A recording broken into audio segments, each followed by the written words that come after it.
So we're live on air. Sorry about that small technical glitch there. Jono, we're talking about your Longines. So this is a Longines you've had since 2004.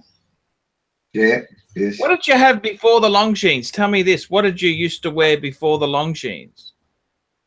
What did I wear before the Longines? I used to wear a Seiko, I think. A Seiko 5 I bought in Japan many years ago. Okay. I used to wear my father's watch a bit. My father had passed away.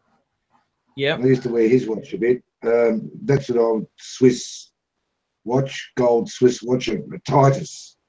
Titus, that's right. But as far as you know, designer watches or watches of any name, you know, I bought that Longines first in ignorance. I wouldn't do it again in retrospect, I don't think. Oh, that's not okay. knowing what I know about watches. Well, look, But, you just bought what you liked. You liked a thin dress watch. That's exactly right. That was my, you know, my determinant at the time.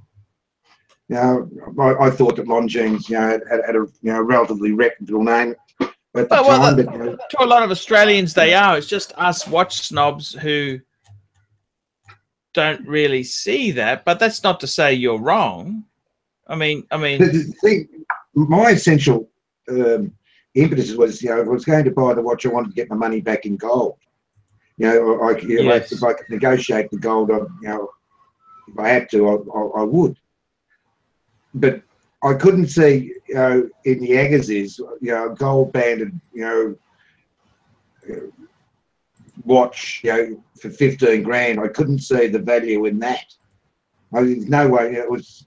I'd never get my money back for it in a million years.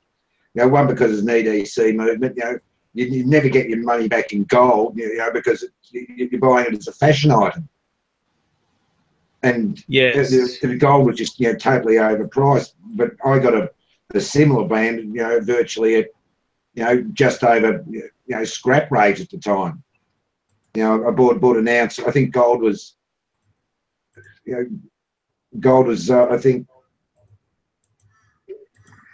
what, 500 Australian. You know, 500-600 Australian, I think it was at the time.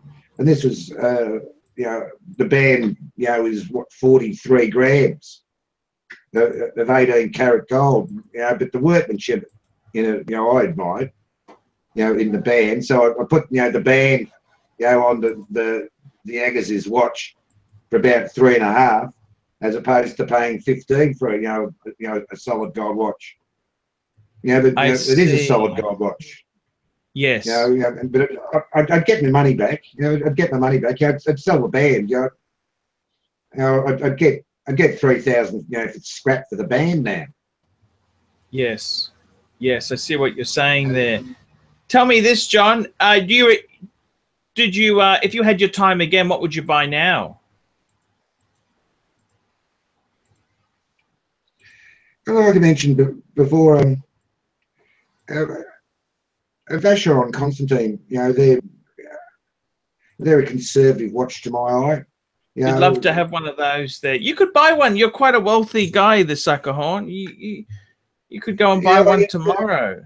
I'd rather you, as far as, you know, purchasing. You don't really want to buy anything. You're content in your life, aren't you? I buy stamps, you know, quite regularly. You know, I bought about $300 worth of stamps the other day. You know, just you know, put in the collection to put away. But you know, that's a long-term investment. You know, as far as I see it. But I've got a collection of virtually every Australian stamp that's ever been issued. You know, since what, 1911. You know, so if you've got complete sets of that, you know, they're only appreciating. They're not making any more. You know, a couple of years back, I bought I think it was $150 worth of stamps at auction. 60,000 stamps. 60. You know, I don't know many people who'd sort through 60,000 stamps, but I found some good ones. You know, I found some good ones, and you know, the stuff I didn't want. You know, I'm sure there was, you know, plenty I missed. You know, I sold on eBay. You know, getting $40, $50 a lot on eBay. Tell me this, John. 1,200. That was good. Your Longines, you've worn that every day, basically. It's been your one watch. Yeah, virtually. For watch choosing, I won't leave the house without, my watch or my wallet or my mobile phone. Now, you had the Speedmaster for a while, but you never fell in love with the Speedmaster. That was the watch I fell in love with it. I just couldn't wear it. It was a beautiful thing. You used to sit down and look at it all day long. It was beautiful. How about a Reverso? Could you wear a Reverso? That's got you written all over it. A steel Reverso. Well, I'd like to go yellow gold one personally. Rose gold? You like rose gold at all? No, I don't like rose gold. Rose gold's a compromise, in my opinion. Looks like copper. Yeah, it looks like copper. It does.